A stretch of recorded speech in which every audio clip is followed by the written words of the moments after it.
talk is about the common weakness which we have found in all the internet bankings in India. We have been reporting these findings to banks from last 3 years. Many banks have fixed them. Few banks are still in the process of fixing it. There are few banks who don't acknowledge the problem.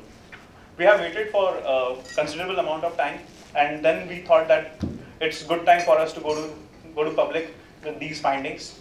So this paper is all about those findings which we have found across all the banks. Okay. Now, how secure is internet banking in India? Mind you, it's secure. It's real secure. Okay. Then why this paper?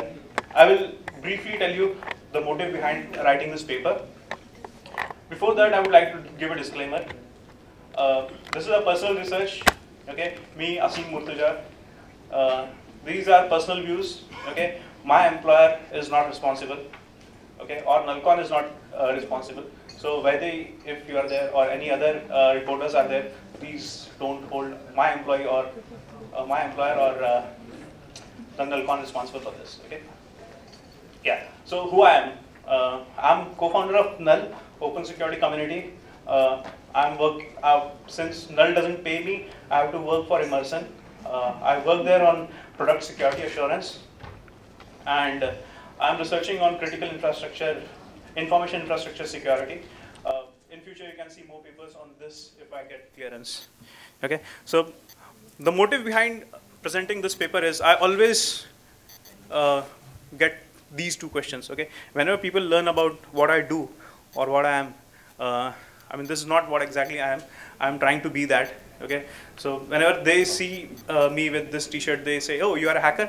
Then can you hack Gmail account or can you hack Facebook?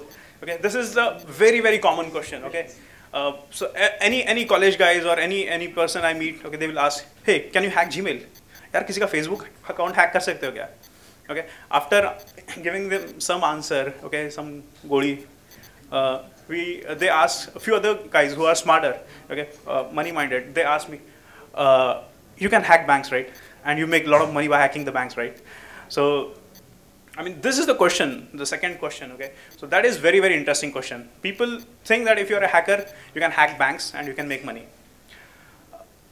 I try to tell them it's not that easy. Hacking bank is not a child's play. Why? Because over the time, banks have become more and more secure, okay? So this is the answer, standard answer which I give to people. But a researcher in me always tries to seek a justification for that. Is internet banking in India really secure? Okay, and with that question in my mind, I started doing research, and these are the findings which I will be putting in front of you. Okay, so the main aim of this paper is to discuss the common weakness around them present in all the internet bankings in India. Okay, discuss those common issues, create awareness about that, the design issues, etc.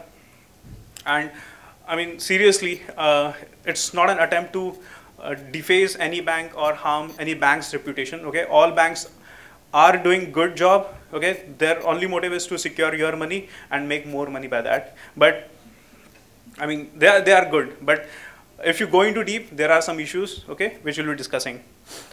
I have classified the security issues in 7 key areas: access control, how they transmit the data, system design, okay, how the system is designed, and how internet banking is behaving on a hostile platform. It means if my machine is compromised and still I want to carry out my internet banking transactions, okay, in that case, how secure my credentials are or how safe the transaction is. Okay, next is enforcement of security best policies or best practices. These are enforced by bank on the users. Okay, what has been enforced or what has not been enforced, and because of that, how secure the overall banking is or not. Apart from that, how these internet bankings portals are handling the aggressions or the hostility. Okay. Apart from that, how the banking domains are seeing customers' security as a responsibility and how they are responding to that. Okay. So these are the 7 key areas. I will start with access control first. the flaws in access control which we have found is for user IDs. The basic patterns used by many banks are either numeric short number user ID, okay, HSBC, very short numeric ID, okay, which is very easy to enumerate.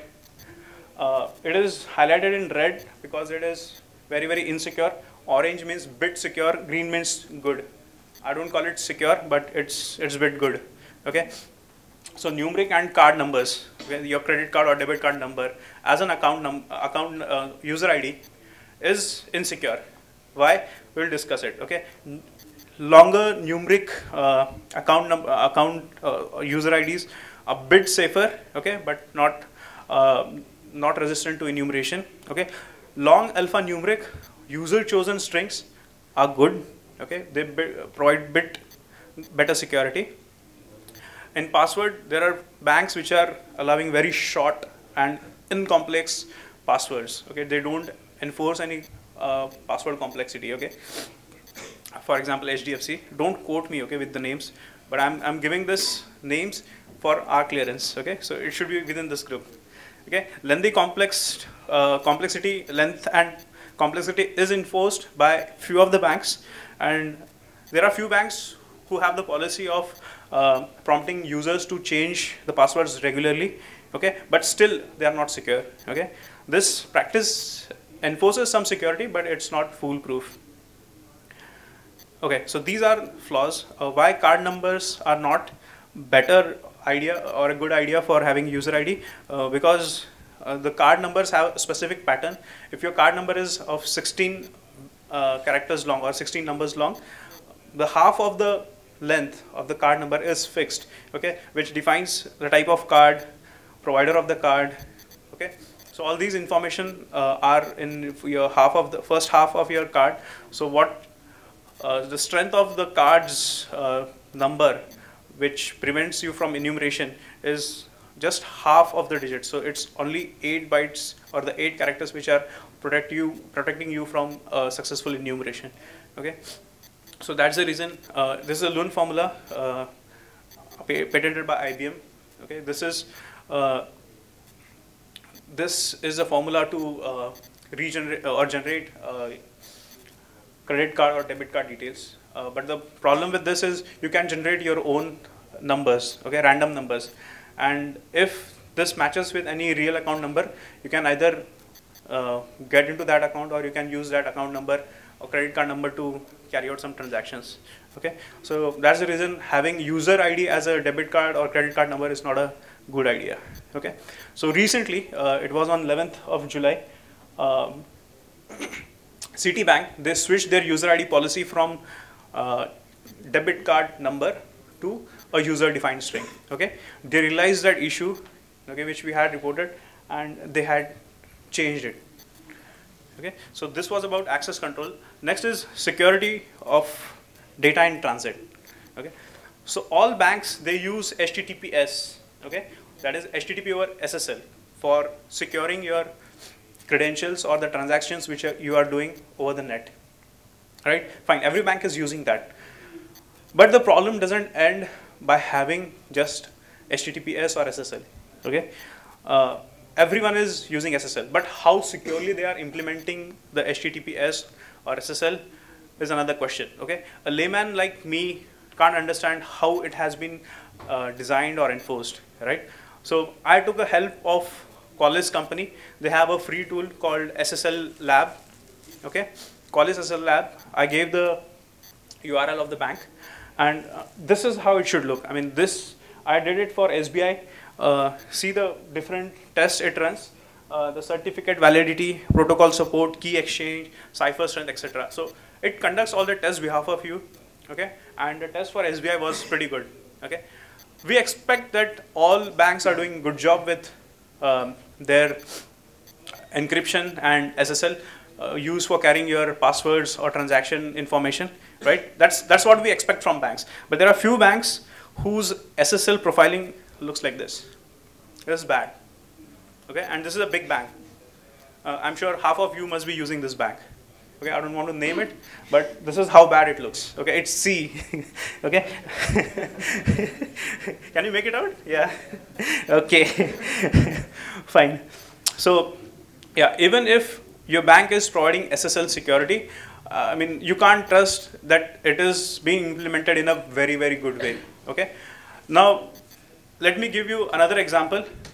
So SSL, it solves a simple problem that whenever if someone is sniffing your traffic, whatever he sniffs, it shouldn't reveal your credentials, your transaction passwords, etc. Okay, so that is the basic motive of SSL. Okay, it provides a tunnel within which everything is encrypted, but at the either ends of the tunnel, everything is in plain text, right? And that's the place which is vulnerable. Okay, so I will show you how you can sniff the password even on SSL tunnels. Okay, so you punch in your credentials. Okay, now the browser have this tendency. Okay, whatever request you send or the response you get, they are stored in RAM. Okay, though for a short while, but they are in RAM. Right? Ashish is here, who is a real-time RAM forensics expert. Okay, he will second me on this. Okay, so whatever requests are sent from the browser, they are cached in the browser. So if I use some forensics tool like WinHex, etc., I go to my Chrome, my browser's memory. Okay, and I can see the password which was sent to my banking site. Okay, though they are using SSL on my browser's memory on my machine, my password is there in plain text. Okay, if my machine is compromised, or if there is a key sniffer or forensics tool like this, my password is gone with the adversary. Okay, so my password, even though there is SSL, my password is compromised. Okay, so what could have banks done that as soon as you give the password, it could have been hashed and then sent to the banking side. Why? Because browser caches each and every request which you are doing, right? So that could have been a better design, but not many of the banks are doing. Only one bank we have found which is doing this. Okay, so that was about security of data in transit. Now let's talk about the system design. Okay, we have found many flaws in the way the internet bankings have been designed. Okay, this is SBI's page before Asim and me reported them the problem with this page. Do you feel there is any problem with this page? Okay, but yeah. So let's go into deep. You're correct. The SBI is asking for credentials on an HTTP page. Okay, and here you can see that it's very signed. Okay, it's secure, etc. They say that it's SSL, etc. But it's on HTTP page.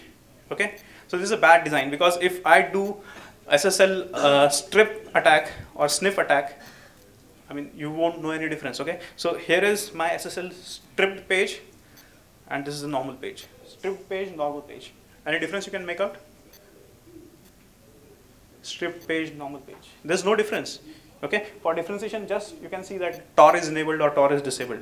So I can successfully fool a user to give his credential on a fake site, right? So we had reported this to SBI, and they have acknowledged it in very, very quick or short time, and they have fixed this. Now, whenever you choose to do a personal login, a separate page is spawned, which is an HTTPS page, and then it asks for credentials. Okay, so this was one issue.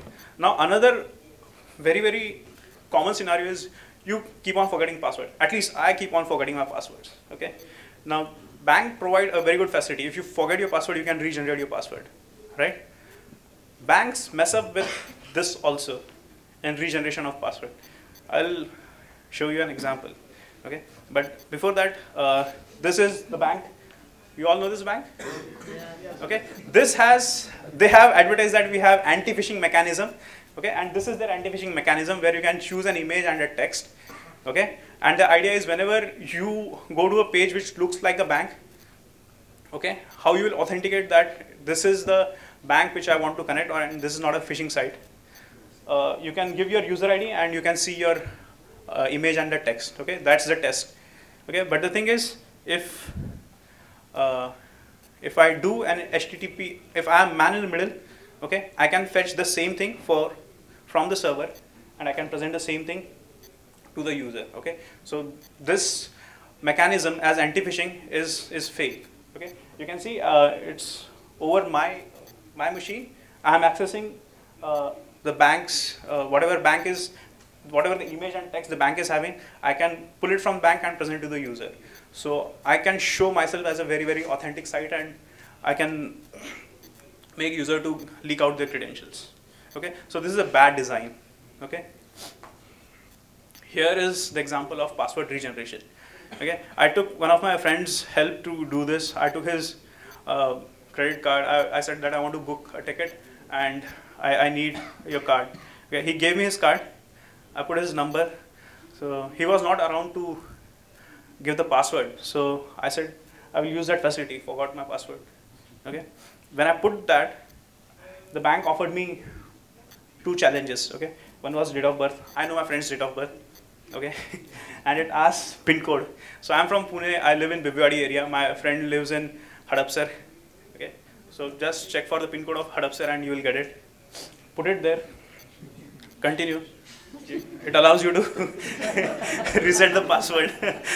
And second time you try to log onto your internet banking, etc., you will be getting the same. You can use the same password and you can get in. I mean, this is a major flaw. Can you guess this bank? Anyone? No, this is Barclays. Okay, don't quote me, reporters, please. Okay, this was Barclays. Now, come on, yeah, Barclays is such a good bank, right? But yeah, and they have fixed it now.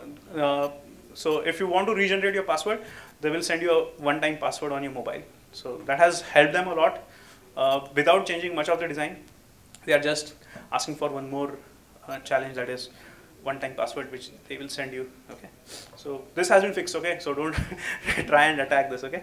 Yeah, but this was a problem. It was fixed after we reported them. Right.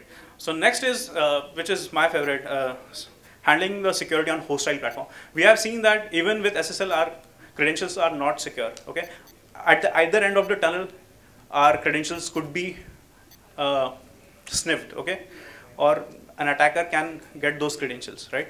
But still, if our machine is compromised and still we want to carry out the transactions, okay, then is there any mechanism which will protect us or protect users' credentials? Okay, first of all, how you will get compromised. So this is my bank. Okay, so whenever I try to open this, I mean, my flash crashes. Okay, I mean, this is a very good entry point where you can push your shellcodes and get a backdoor or get a malware installed on your machine. Okay, so good, fantastic job done by this bank. Okay. So yeah, once you have a Trojan which is listening to all your keystrokes and your request stored in the RAM, okay, you can get the password easily. And then once the attacker gets the password, he can carry out all the transactions on behalf of you. Okay, so there's no stopping. But this bank, okay, the same bank, has a very good facility, that is Grid. Okay, now how this gives me a good protection on hostile platform. Okay, whatever transaction password I give, user ID and password which I give, okay, for login, okay, that are sniffed, that are with attackers, but still he won't be able to cause big harm because of this Grid facility. Okay, there are 8 and 8, 16 Grid cells, and each have different number. So every time I do transaction with this bank, they ask me for one number corresponding to each grid. Okay, they ask me for 3 numbers. Okay, like A, L, H or anything, and I have to feed in that number. So even if an attacker gets my user ID, my password, my transaction password, they have to know this entire grid. So they have to wait for at least 15 such transactions, wherein each time a different number is generated, and then they will get the entire print of this grid, and then they will be able to successfully compromise my account. Okay. So this facility is just with one bank. We have not seen it with many other banks. Okay, but this provides you some protection on a hostile platform. Okay, many banks don't think in that way, that people may be carrying out transactions okay, maybe out of compulsion or maybe out of ignorance on hostile platform. And even then, the users need to be protected. Okay, I'm highlighting this because it's encouragement or it's suggestion for other banks to think in that way. Yeah, can I take your questions after the talk? Okay, enforcement of, because I'm completing it pretty soon, okay? Enforcement of security best practices. Now, banks, each bank, they try to enforce some best practices on you, maybe for setting passwords or setting your user IDs, okay, or transaction passwords, okay? We expect minimum things, right? Like expiry of password and ask user to regenerate it, okay? And the password should be complex. But we have seen out of 5, only 2 banks are enforcing this. Otherwise, with ICICI, SBI, I'm using all the passwords which I had set in 2007. I'm using still the same password. Okay, there are very few banks which ask you to change your password periodically. Okay, so that is one part. Okay, which the best practices which banks are enforcing on us, right? But there are some practices which even banks should follow. Okay, we have seen that banks are not following their own part. Here, this is the bank. Okay, this what I had seen last year, August. The certificate was expired. Okay, in the morning I saw that I was doing a transaction and I saw my browser shouting that this is a fake certificate or there's a problem with certificate. I mean, the good practice is not to go ahead with such site, right? For which browser is giving the warning. Okay, I tried it from a couple of different browsers and with other friends, asked them to open the ICICI account, and all were getting this warning because the certificate was expired. Okay, now we don't expect such thing from such a big bank, right? At least they should be aware that their certificate is expiring, get it renewed or get it replaced, right? Banks are not doing that. Okay, how it harms? It conditions the user to accept the invalid certificate. Okay, and even in future, if I'm doing man-in-the-middle attack with SSL sniff or strip, okay, it's quite high.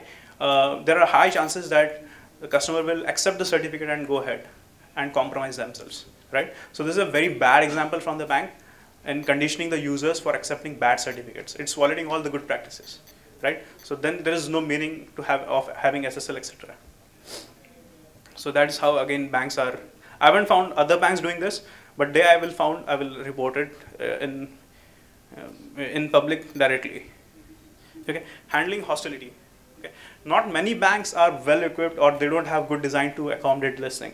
Okay, again I'm going to this bank. Okay, they have this anti-phishing mechanism, but it works in a reverse manner. Okay, if I give a wrong password, I will get this. Okay, I can enumerate because their user IDs are very, very small, 6 digits. And if I have to generate each of the digits, this combination, it will not take more than 4 hours for me and test all these numbers for valid and invalid account, because the response for valid and invalid account are different. If it's a valid number, they will give me this image. If it's invalid, they will give me this page. Okay, so I can verify that this account number is a valid account or this account number is not a valid account. And what can I do with that? Once I enumerate all the valid accounts, I can launch a massive DDoS attack on them. How? Give wrong password 5 times, that account will be locked. Okay, so if you have your friend who is having bank account with HDFC, you can, every day you can keep him away from his online banking, right? So there is no inbuilt mechanism in this site for handling this type of these type of attacks. Okay, no CAPTCHA, nothing. None of the bank I have seen they administer CAPTCHA to you. I mean, what they do is just block the account, right? So this is about handling the hostility. Yeah, here we try to enumerate, and the valid numbers are valid bank IDs are very, very closely apart. So if you can see, I'm just increasing the count by 1 and I'm getting 3 valid accounts. Okay, so the account numbers are spaced in very, very compact numbers. So you have got high chances in succeeding with a DDoS attack, selective DDoS attack. Okay. Okay, now the banks, they are playing with our money.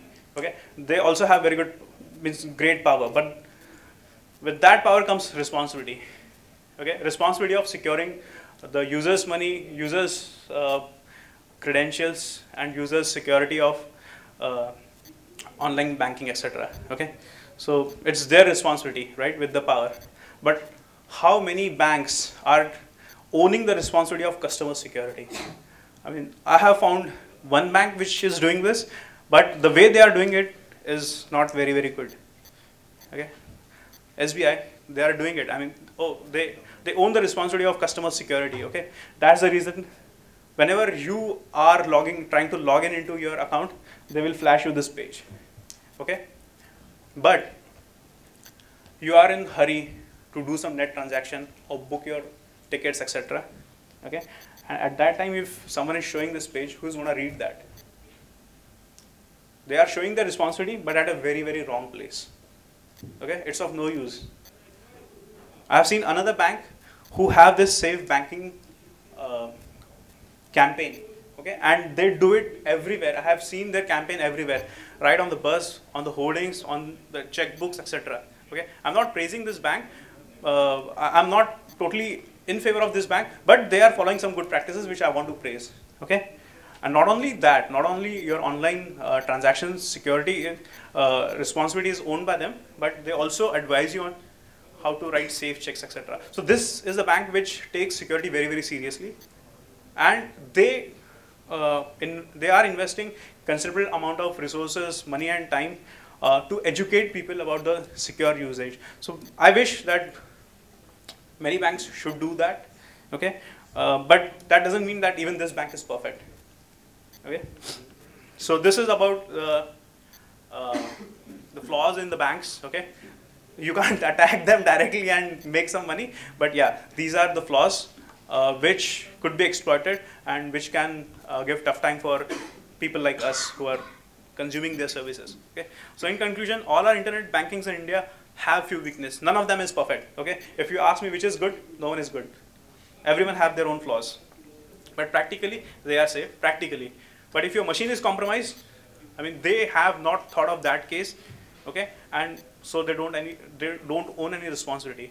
If your machine is compromised, it's your responsibility. Or if you are doing any net transactions or banking transactions from net cafe or public place, yeah, or your friend's laptop, friend like Anant or Jovin or Ashish, I mean, so it's your fate. Okay, so that case they haven't considered. They should consider that case because that is very, very practical. Okay, they offer very low or no security on hostile platform, lack of standardization. Every bank has their own way of enforcing password complexity, having username, or the data required for regenerating your password. Every bank has a different thing. Okay, there is no standardization. Okay, that's the reason every bank is vulnerable in some or the other way. Next is communities like Null. I mean, they are playing critical role because we have been recording these vulnerabilities, okay, which the bank don't see as vulnerabilities or weakness, okay, and they are ignoring, but we are pressing on them, okay, and we are using this as a platform to make the bank work in more towards public interest, take security as a responsibility seriously, okay. So we are using this platform. So I thank to Null for providing me this opportunity to present the paper, and we have also seen that banks are responding well, okay. Even banks are doing good, so I don't blame them 100%. They are doing good job, but I mean it's far way to catch up, and a lot of good work has to be done in this field. And I encourage you all also to test the things which you are consuming, okay? Because if we come together and report these findings, we are making internet more secure and better place for all of us, right? Yeah, please, I'm done, and if there are any questions, I will take them up. Yeah, Neil, go ahead. So I think earlier you had a slide where it showed HTTPS, but you said you could red in the middle. I thought that disables red in the middle. I think prevents red in the middle. Which one? It was this? This one? That's HTTP. This one?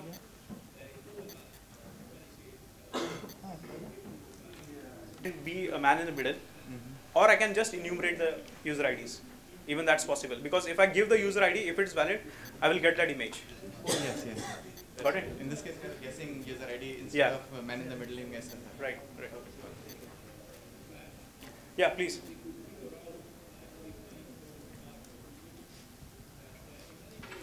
The question is about the grid. Okay, I will go to grid. Yeah. Yeah, tell me. So the grid challenge is asked for each and every transaction on that bank. Yes, yes. I mean, there are few transactions which are excluded. Like you have regular payments which are registered. Okay, then it's not. Okay. Only for registered. I mean, if you are trying to purchase something online, okay, from third party's portal, then yes. But if you have registered someone, like your bill payer, like your idea, etc. So those are trusted users. So their payment happens without the grid. Okay, only to trusted party. Okay. Yeah, they are trusted by you, and they also have trust relation with them. I have a question about HDFC Bank, denial of service attack indirectly. Okay, So most of the banks have security operations centers, right? right. When this kind of activity is done by the, any malicious intender, and that particular IP address must be getting registered with the SOC there. Yeah. Who tried to do that? So are there any legal actions being taken against those particular culprits so that these kind of denial of service attacks can be taken care of? Okay, when we talked to this bank's representative, they said that we log the IP, but they don't take any action. Okay, and the thing is, taking action against that IP is not feasible, because that may not be a genuine IP, right? I can be using Tor, okay, to carry out this attack. So whom they will be blocking? No, I'm not telling to block that particular IP. But if there is a request from the genuine user that I didn't do this, and the SOC has reported that particular incident, that user has tried to log in 5 times and he could not pass his genuine credentials, that's why it is logged. Then there is a concern with the SOC, right? Yeah. Okay, I will tell you what mitigation they have come up with. This, let me tell you about this. We reported this problem to HDFC. So I don't have any live demo in my presentation. That's my daughter who is getting a little cranky. That's the only live demo which I have. So you can see her cranking. Okay. Okay. Coming back to your question, sir. We told them that this is possible, this attack is possible. Then what they said is, we'll make the regeneration of password very, very easy. Okay, use your debit card, give your debit card number plus the expiry day, okay, and your phone number, and we will regenerate your password. We know that we are susceptible to this attack, but we can't change this format. Why? Because the same structure is used in their IVR, etc. So changing this is huge process. So what we will do is, if your account is blocked, regenerate your password easily. So that's what they are doing, and this is the only bank which I have seen which enforces change of password very frequently. None of the other bank care for asking the users to change their password. Just Okay. an extension to what you were telling. So the password regeneration, so is it sent to that email ID or SMS? Oh, no, number, they- or it is generated online? No, it's means you can say forgot my password. Yeah. Then they will administer you few things, okay, like your debit card number, expiry, okay, and your phone number, and then they will take you to a page where you can reset the password. Regeneration of password means where you can choose your new password. I know your debit card number and PIN and other information, then I can regenerate the password. So they are not signing that password to my phone number. No, you are regenerating your own password. So I'm Nowadays, no one is sending your password to you. I'm regenerating your password basically. It's like If you know debit card and PIN, you don't need to know. You can know. go to the Yeah. I mean that is something I call as proximity attack. If you are my friend and you got a chance to see my debit card and the expiry, then you are successful. So proximity attacks, that is a different question, right? That can happen with your spouse also, right? So bank again, because your spouse knows everything, right? My brother. No, they don't ask. Yeah, they ask for PIN. Yeah, but the thing is, your spouse may be knowing, right? So that is proximity attack, which is in your very, very nearest circle, right? So they don't consider such case. Why? Because, I mean, even if you design a machine with such cases, I mean, it's you who won't be able to live properly. So they are asking. You have to share something with someone, right? So they are asking ATM pin. Yes, ATM. So my question is, I'm here. Yeah, please. Okay, yeah. My question is, how do you? I'm going to talk from the management point of view now. Okay. How do you, all these concerns that you raise, how do you now? Okay, for example, where I'm from, there was a time the government made a legislation. The bank I use about 15 digits for your customer ID. It was really long, but they had to cut it down to 10 just because of government policy. Okay. It was really annoying. And now another problem is, for most of your solutions to all these problems, you have to consider the resources that the bank would have to incur. Right. Now, the bank will tell you this. If it is your fault, if the fault is from your own machine, for example, if you have a keylogger on your machine, then it's not my headache. Right, right. Now, they have a business need to protect to their own self. Right. Do you understand that? Right. So you are looking at this in terms of, okay, securing all our customers, or securing part of our customers that probably it's not their fault. Right. So now, if you look at all this, I'm a very technical person. I don't like management. Just, but if you look at all this, we have to consider all these people too. If you look at all this, how do you now come to a balance? Not so much incurring so much cost in the banking sector and not losing our money on the long run. So, yeah. So the examples which I have shown over here, which this bank is following, it's very, very cost effective. I mean, the card which you are getting, it comes with grid and which offers very good security. Earlier you had RSA tokens, right? So now this bank didn't use RSA tokens, but they use this. Now banks are using one-time passwords, which they send it to your mobile. Okay. Now banks are using that. Okay. So the thing is, if your machine is compromised, because that's a very, very practical scenario which they are not considering. Even in India, even today, not many people have their own connectivity. They use the public machines, right? Even the students, they are using the machines which are there in their university or in their college. So it's a very, very practical scenario, and it's happening in very high number. I'm not talking about a very small quantity, okay? But it's widespread, right? And bank have not considered that case. It's because, again, it's the same problem that those who are designing it, they don't think in terms of hacking or in terms of exploiting the system. What they are doing is, okay, we are bank, we are providing internet banking, we have to provide SSL or HTTPS, and that's what we are doing. I mean, that's it. They are doing bare minimum job. That's the reason you get SSL profiling like this. You're expecting this from a bank? No. I mean, there are some banks which are doing good in some areas, right, in a very, very cost-effective manner. And on the other hand, if you are not doing that. So that is because there is no standardization. Every bank has their own design, they have their own solutions, etc. So few banks, they feel that my date of birth is important and that should be protected. Other banks don't feel that, right? I guess that's a different thing. But the solutions, so problem with one bank has solution with other banks' design, right? So I'm not giving them a totally different design out of world. I mean, look at the other banks, how they are doing, and improve yourself, right? Does that answer? Yeah. Thank you. Sir. Okay. Presently, which bank is hashing the password? Okay. Yeah, I will tell you out of this. Okay. Yeah, Varun, you had a question? Yeah, you can answer him first. Oh, I will answer him out. All right, fine. So the thing is, if I tell you which bank is hashing, so others will get idea that these banks are not hashing it.